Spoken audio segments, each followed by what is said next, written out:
roadfly.com, the internet's best resource for buyers, sellers, and owners like you.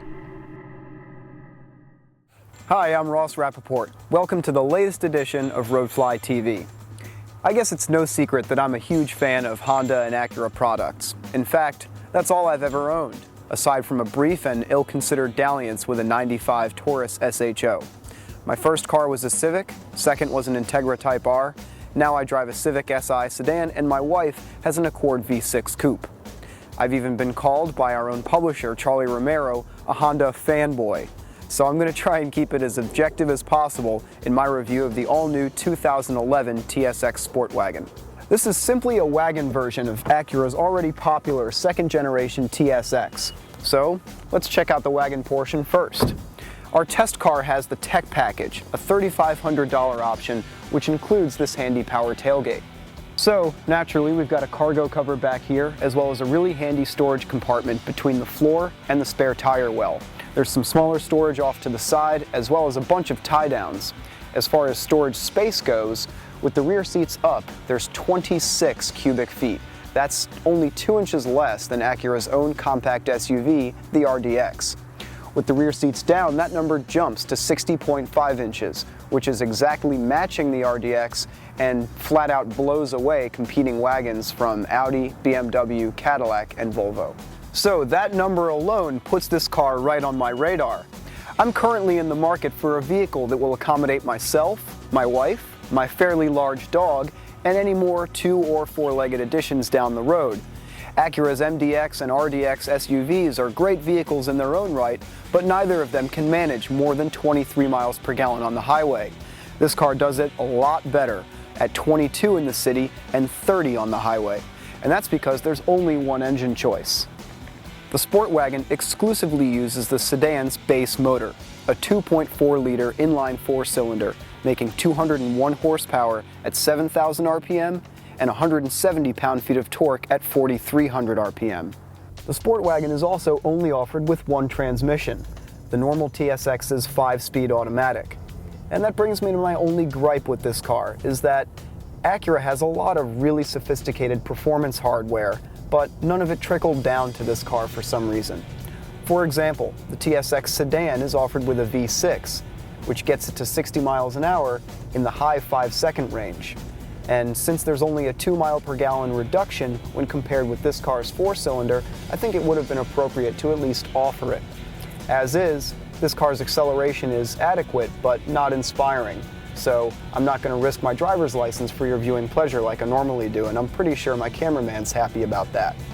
This car will get to 60 in the high 8-second range, and the quarter mile should eventually fall in the mid-16s. Matters are helped somewhat by the car's transmission, which includes a sport mode that holds the gears for longer and paddle shifters on the steering column. So from what I've read, as you know, Roadfly doesn't have its own testing equipment for stuff like handling and braking, but the numbers are pretty good, besting most crossover SUVs. But as with most Honda and Acura offerings, this car is more than just the numbers.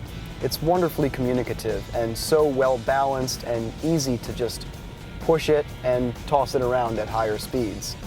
And everything is where you want it to be. Nothing's annoying, all the controls are exactly in the right place and work just the way that you would imagine they would. Actually, that reminds me, I should probably pull over and talk about the interior before we run out of tape.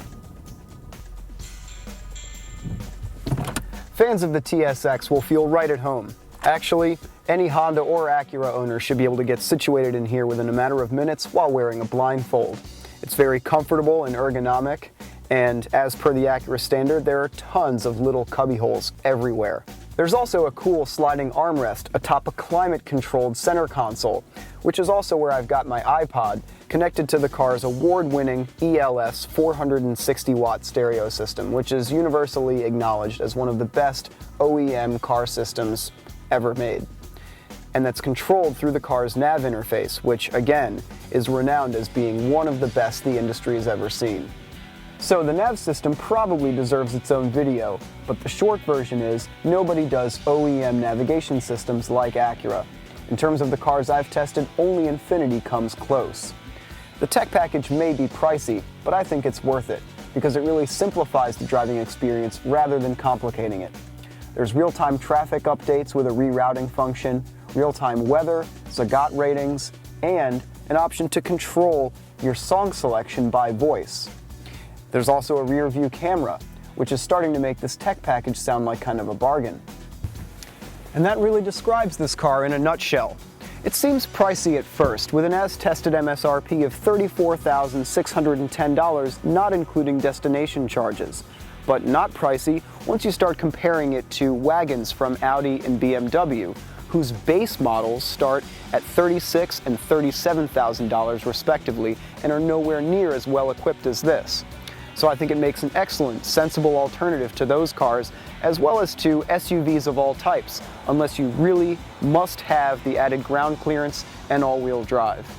And if this car ever gets a more sporting drivetrain, it'll jump from sensible competitor to class leader, in my opinion.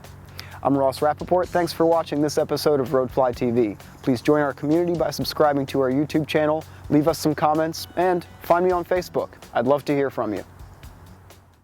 Roadfly.com, the internet's best resource for buyers, sellers, and owners like you.